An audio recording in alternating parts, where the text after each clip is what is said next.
मेरे बहुत ही प्रिय और बेहद सम्मानित साथियों, हृदय की असीम गहराइयों से अभिनंदन, बहुत बहुत हार्दिक स्वागत।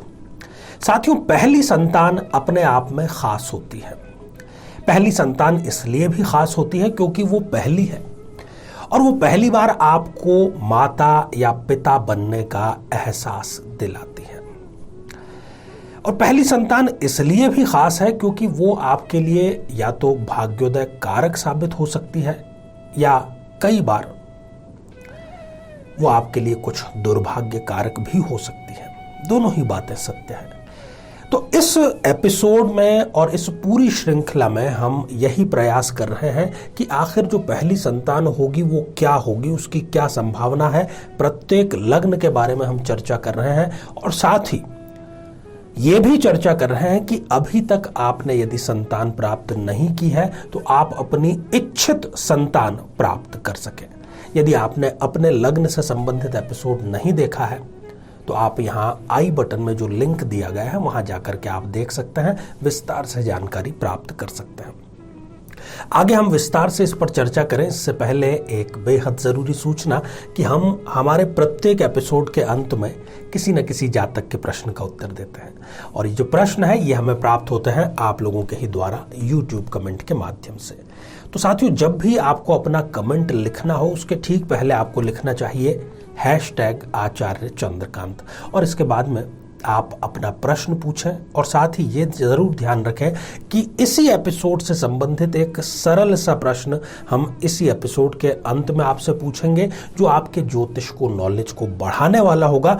उसका उत्तर साथ में उस कमेंट में जरूर होना चाहिए। जीवन में किसी समस्या का सामना कर रहे हैं, जैसे कि शादी में देरी होना, पति पत्नी में मनमुटाव या तलाक तक की नौबत आ जाना, संतान का प्राप्त न हो पाना, नौकरी या धन प्राप्ति में बाधा आना, जीवन के प्रत्येक क्षेत्र में किसी न किसी प्रकार की बाधा आना, तो आज ही अपनी जन्म पत्रिका का संपूर्ण विश्लेषण करवाएं और पाएं समस्या से सदैव के लिए मुक्ति। तो आइए साथियों, मिथुन लग्न की चर्चा करते हैं।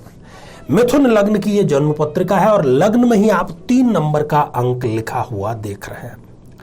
अब सबसे पहले आपको पंचम भाव पर दृष्टिपात करना होगा। पंचम भाव जो कि संतान का भाव है, पंचम भाव जो कि खास तौर से प्रथम संतान का भाव है।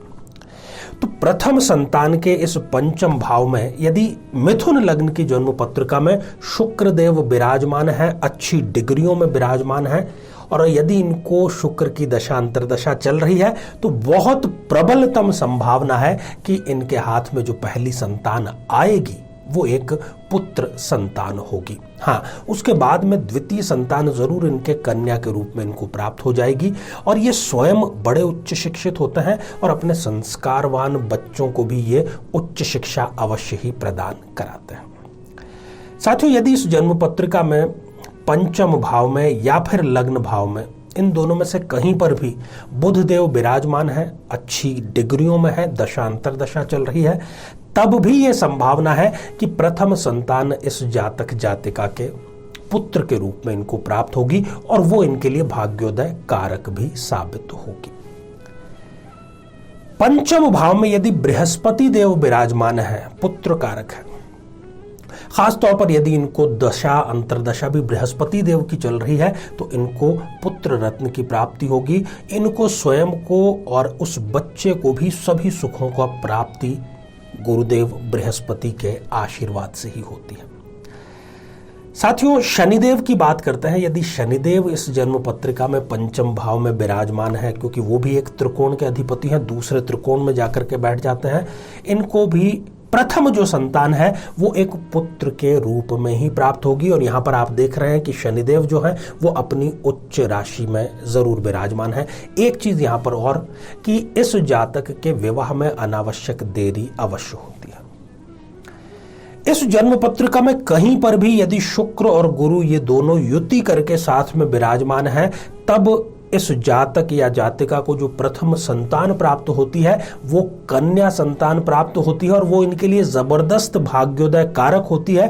और जो द्वितीय संतान इनको प्राप्त होगी वो एक पुत्र के रूप में इनको प्राप्त होती है।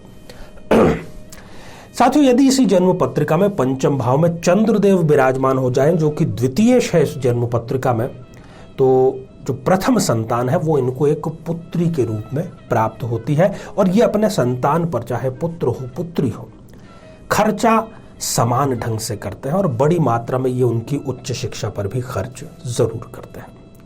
यदि मंगलदेव पंचम भाव में यहाँ पर विराजमान है और मंगलदेव की ही दशा अंतरदशा चल रही है, तब भी इनको जो प्रथम संतान है वो यहाँ पर एक कन्या संतान के रूप में ही इनको प्राप्त होती है, जो इनके लिए साधारण नहीं बल्कि प्रबलतम भाग्योदय कारक लेकर के आती है। ये कहें कि वो रईसी लेकर के आती है तो बिल्कुल भी गलत नहीं होगा। साथियों, इसी जन्म पत्रिका में यदि पंचम भाव में सूर्यदेव विराजमान हो जाएं, तब यहाँ पर थोड़ी सी चिंताजनक स्थिति हो जाती है। कई बार इनको संतानहीनता का सामना करना पड़ सकता है, क्योंकि यहाँ पर ये नीच राशि के होकर के विराजमान हो जाते हैं।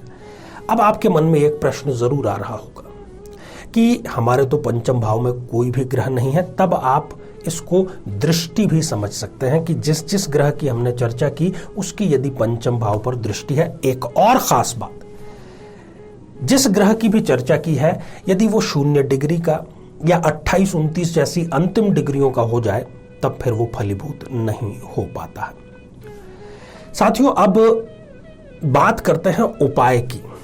शादी हो गई है परंतु हम अभी तक संतान से तो वंचित हैं ही, और हम इच्छित संतान चाहते हैं, हम पुत्री चाहते हैं, हम पुत्र चाहते हैं, जो भी आप चाहते हैं, तो उनके लिए यहां पर एक रामबाण इलाज है।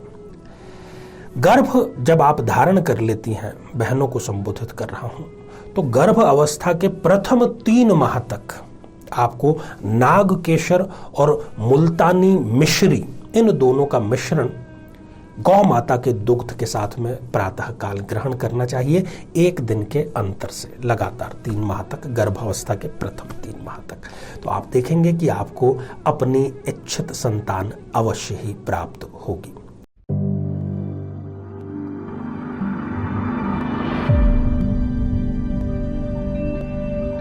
साथियों, आज हमने कमेंट शामिल किया है आकाश जी का, जो कि उन्होंने दुर्ग छत्तीसगढ़ से लिखा है। आपने पूछा है कि सरकारी नौकरी आपको प्राप्त कब होगी।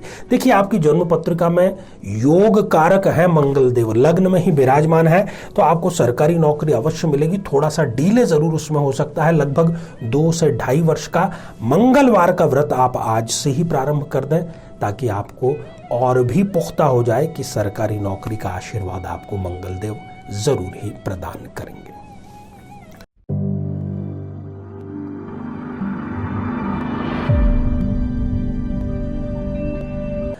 तो साथियों, अब आज का बेहद ही आसान सा प्रश्न। आज हमने मिथुन लग्न की चर्चा की, प्रथम संतान के बारे में चर्चा की। तो इसी चर्चा के दौरान हमने बतलाया कि शुक्र और गुरु, इन दोनों की यदि युति हो जाए तो क्या संतान प्राप्त होती है। साथियों, आप सभी स्वस्थ, समृद्ध और शांतिपूर्वक जीवन व्यतीत करें। नमस्कार।